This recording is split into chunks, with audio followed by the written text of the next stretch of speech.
Ayub pasal 26. Jawab Ayub, siapa dapat mengerti kebesaran Allah? Tetapi Ayub menjawab, alangkah baiknya bantuanmu kepada yang tidak kuat dan pertolonganmu kepada lengan yang tidak berdaya.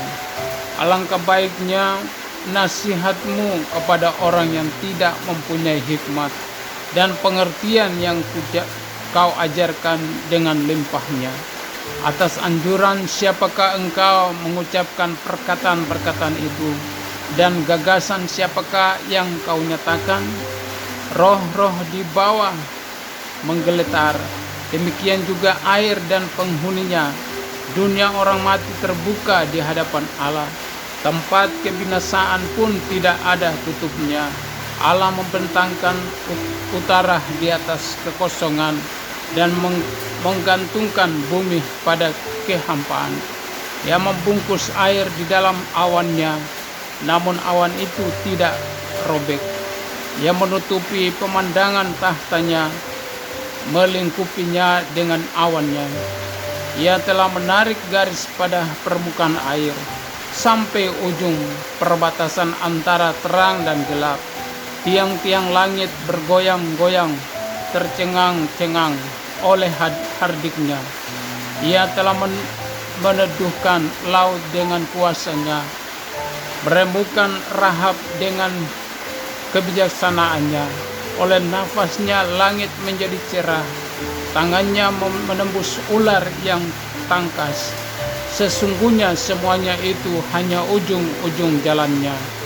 Betapa lembutnya bisikan yang kita dengar daripadanya. Siapa dapat memahami guntur kuasanya? Ayub pasal 27. Tidak ada harapan bagi orang fasik. Maka Ayub melanjutkan uraiannya, demi Allah yang hidup, yang tidak memberi keadilan kepadaku, dan demi yang Maha Kuasa yang memedihkan hatiku. Selama nafasku masih ada padaku dan roh Allah masih di dalam lubang hidungku, maka bibirku sungguh-sungguh tidak akan mengucapkan kecurangan, dan lidahku tidak akan melahirkan tipu daya. Aku sama sekali tidak membenarkan kamu. Sampai binasa aku tetap mempertahankan bahwa aku tidak bersalah. Kebenaranku kupegang teguh dan tidak kulepaskan. Hatiku tidak mencela sehari pun daripada umurku. Biarlah musuhku mengalami seperti orang fasik, dan orang yang melawan aku seperti orang yang curang. Karena apakah harapan orang durhaka kalau Allah menghabisinya, kalau ia menuntut nyawanya? Apakah Allah akan mendengar teriaknya jika kesesakan menimpa dia? Dapatkah ia bersenang-senang karena Yang Maha Kuasa dan berseru kepada Allah setiap waktu? Aku akan mengajari kamu tentang tangan Allah. Apa yang dimaksudkan oleh Yang Maha Kuasa tidak akan kusembunyikan. Sesungguhnya kamu sekalian telah melihatnya sendiri. Mengapa kamu berpikir yang tidak-tidak? Inilah bagian orang fasik yang ditentukan Allah, dan milik pusaka orang-orang lalim yang mereka terima dari Yang Maha Kuasa. Kalau anak-anaknya bertambah banyak, mereka menjadi makanan pedang, dan anak cucunya tidak mendapat cukup makan. Siapa yang luput daripadanya akan turun ke kuburan karena wabah, dengan tidak ditangisi oleh janda mereka.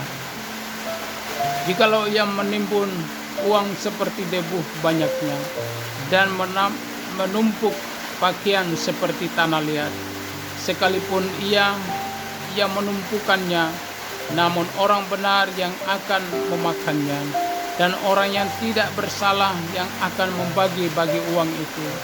Ia mendirikan rumahnya seperti sarang laba-laba, seperti gubuk yang dibuat penjaga. Sebagai orang kaya, ia membaringkan diri, tetapi tidak dapat ia mengulanginya. Ketika ia membuka matanya, maka tidak ada lagi semuanya itu. Kedahsyatan mengejar dia seperti air bah. Pada malam hari ia diterbangkan badai. Angin timur mengangkatnya, lalu lenyaplah ia. Ia dilemparkannya dari tempatnya. Dengan tak kenal belas kasihan Allah, melempari dia dengan cepat. Ia harus melepaskan diri dari kuasanya. Oleh karena dia, orang bertepuk tangan dan bersuit-suit karena dia dari tempat kediamannya. Ayub pasal 28. Manusia tidak dapat menemukan hikmat. Memang ada tempat orang yang menambang perak dan tempat orang melimbang emas. Besi digaleh dari dalam tanah dan dari batu dilelehkan tembaga. Orang menyudahi kegelapan dan batu diselidikinya sampai sedalam-dalamnya. Di dalam kekelaman dan kelam pekat, orang menggali tambang jauh dari tempat kediaman manusia. Mereka dilumpuhkan oleh orang-orang yang berjalan di atas mereka, melayang-layang jauh dari manusia. Tanah yang menghasilkan pangan, di bawahnya dibongkar bangkir seperti oleh api. Batunya adalah tempat menemukan lasurit yang mengandung emas urai. Jalan ke sana tidak dikenal seekor burung buas pun, dan mata elang tidak melihatnya. Binatang yang ganas tidak menginjakkan kakinya di sana, dan singa tidak melangkah melaluinya. Manusia melekatkan tangannya pada batu yang keras. Ia membongkar bangkir gunung-gunung sampai pada akar-akarnya. Di dalam gunung batu ia menggali terowongan, dan matanya melihat segala sesuatu yang berharga. Air sungai yang merembes di bendungnya, dan apa yang tersembunyi di bawahnya ke tempat terang. Tetapi di mana hikmat dapat diperoleh? Di mana tempat akal budi? Jalan ke sana tidak diketahui manusia, dan tidak didapati di negeri orang hidup. Kata sumber samudra raya, ia tidak terdapat di dalamku, dan kata laut, ia tidak ada padaku. Untuk gantinya tidak dapat diberikan emas murni, dan harganya tidak dapat ditimbang dengan perak. Ia tidak dapat dinilai dengan emas Ofir, ataupun dengan permata krisporas yang mahal, atau dengan permata lasurit. Tidak dapat diimbangi oleh emas atau kaca, ataupun ditukar dengan permata dari emas tua. Baik gewang, baik hablur, tidak terhitung lagi. Memiliki hikmat adalah lebih baik daripada mutiara. Permata krisolit Ethiopia tidak dapat mengimbangnya. Ia tidak dapat dinilai dengan emas murni. Hikmat itu dari manakah datangnya, atau akal budi di manakah tempatnya? Ia terlindung dari mata segala yang hidup, bahkan tersembunyi bagi burung di udara. Kebinasaan dan maut berkata, hanya desas-desusnya yang sampai ke telinga kami. Allah mengetahui jalan ke sana. Ia juga mengenal tempat kediamannya, karena ia memandang sampai ke ujung-ujung bumi dan melihat segala sesuatu yang ada di kolong langit. Ketika ia menetapkan kekuatan angin dan mengatur banyaknya air, ketika ia membuat ketetapan bagi hujan dan jalan bagi kilat guru, ketika itulah ia melihat hikmat, lalu memberitakannya, menetapkannya, bahkan menyelidikinya. Tetapi kepada manusia ia berfirman, sesungguhnya takut akan Tuhan itulah hikmat, dan menjauhi kejahatan itulah akal budi. Ayub pasal 29. Kemuliaan yang dahulu dan kesengsaraan yang sekarang. Maka Ayub melanjutkan uraiannya, kiranya aku seperti dalam bulan-bulan yang silam, seperti pada hari-hari ketika Allah melindungi aku, ketika pelitanya bersinar di atas kepalaku, dan di bawah terangnya aku berjalan dalam gelap. Seperti ketika aku mengalami masa remajaku, ketika Allah bergaul karib dengan aku di dalam kemahku, ketika Yang Maha Kuasa masih beserta aku dan anak-anakku ada di sekelilingku, ketika langkah-langkahku bermandikan dadi dan gunung batu mengalirkan sungai minyak di dekatku.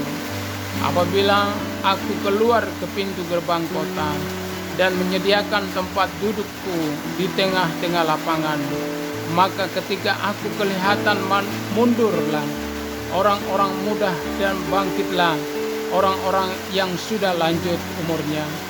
Lalu tinggal berdiri para pembesar, berhenti bicara dan menutup mulut mereka dengan tangan.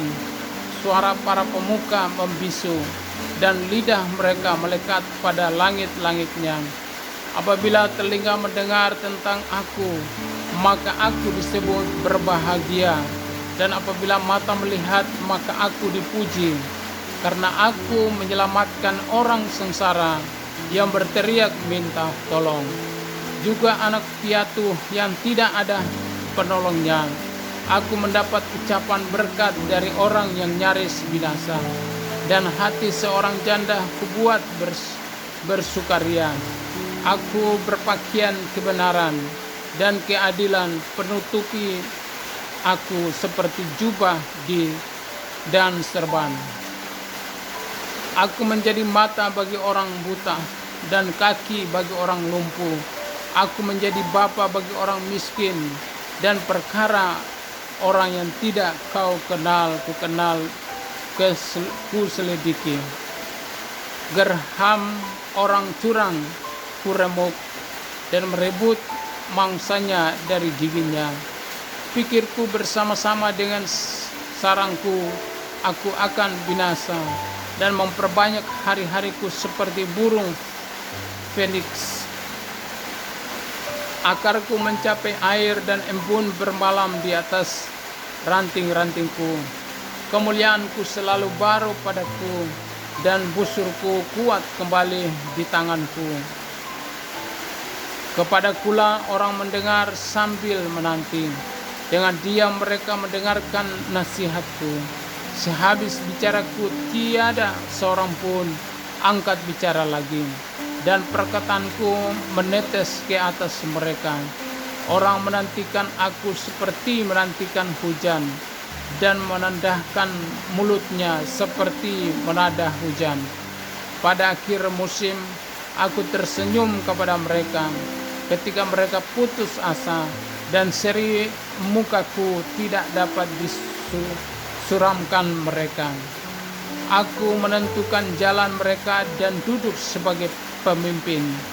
Aku bersemayam seperti raja di tengah-tengah rakyat, seperti seorang yang menghibur mereka yang berkabung. Ayub pasal 30.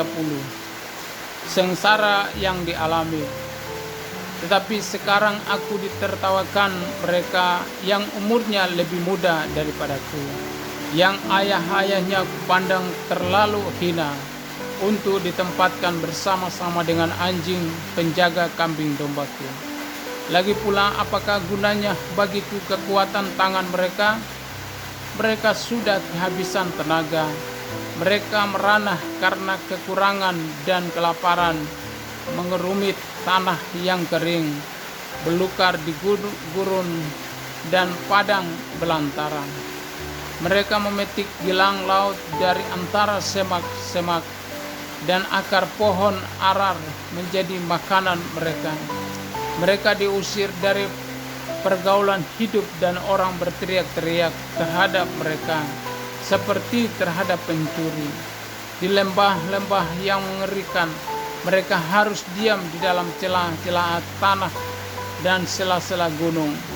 Di antara semak-semak mereka, meraung-raung mereka berkelompok di bawah jeruju. Mereka itulah orang-orang bebal yang tak dikenal, yang didepak dari negeri. Tetapi sekarang aku menjadi sajak sindiran dan ejekan mereka. Mereka mengijikan aku, menjauhkan diri daripadaku. Mereka tidak menahan diri meludahi mukaku, karena tali kemahku telah dilepaskan Allah dan aku direndahkannya, dan mereka tidak mengekang diri terhadap aku. Di sebelah kananku muncul gerombolan, dikaitnya kakiku dan dirintisnya jalan kebinasaan terhadap aku.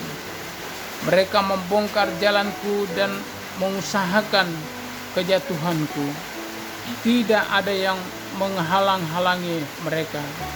Seperti melalui tembok yang terbelah lebar, mereka menyerbu, mereka datang bergelombang di tengah-tengah keruntuhan. Kedahsyatan ditimpakan kepadaku, kemuliaanku diterbangkan seperti oleh angin, dan bahagiaku melayang hilang seperti awan. Oleh sebab itu jiwaku hancur dalam diriku, hari-hari kesengsaraan mencekam aku pada waktu malam. Tulang-tulangku seperti digerogoti, dan rasa nyeri yang menusuk tak kunjung berhenti. Oleh kekerasan yang tak terlawan, koyaklah pakaianku dan menggelembir sekelilingku seperti kemeja. Ia telah menghempaskan aku ke dalam lumpur, dan aku sudah menyerupai debu dan abu. Aku berseru minta tolong kepadamu, tetapi engkau tidak menjawab. Aku berdiri menanti, tetapi engkau tidak menghiraukan aku. Engkau menjadi kejam terhadap aku. Engkau memusuhi aku dengan kekuatan tanganmu. Engkau mengangkat aku ke atas angin, melayangkan aku dan menghancurkan aku di dalam angin ribut. Ya, aku tahu engkau membawa aku kepada maut, ke tempat segala yang hidup dihimpunkan. Sesungguhnya masakan orang tidak akan mengulurkan tangannya kepada yang rebah. Jikalau ia dalam kecelakaannya tidak ada penolongnya. Bukankah aku menangis karena orang yang mengalami hari kesukaran? Bukankah susah hatiku karena orang miskin? Tetapi ketika aku mengharapkan yang baik, maka kejahatanlah yang datang. Ketika aku menantikan terang, maka kegelapanlah yang datang. Batinku bergelora dan tak kunjung diam. Hari-hari kesengsaraan telah melanda diriku. Dengan sedih, dengan tidak terhibur, aku berkeliaran. Aku berdiri di tengah-tengah jemaah sambil berteriak minta tolong. Aku telah menjadi saudara bagi serigala dan kawan bagi burung unta. Kulitku menjadi hitam dan mengelupas dari tubuhku. Tulang-tulangku mengering karena demam. Permainan kecapiku menjadi ratapan, dan tiupan serulingku menyerupai suara orang menangis. Amin.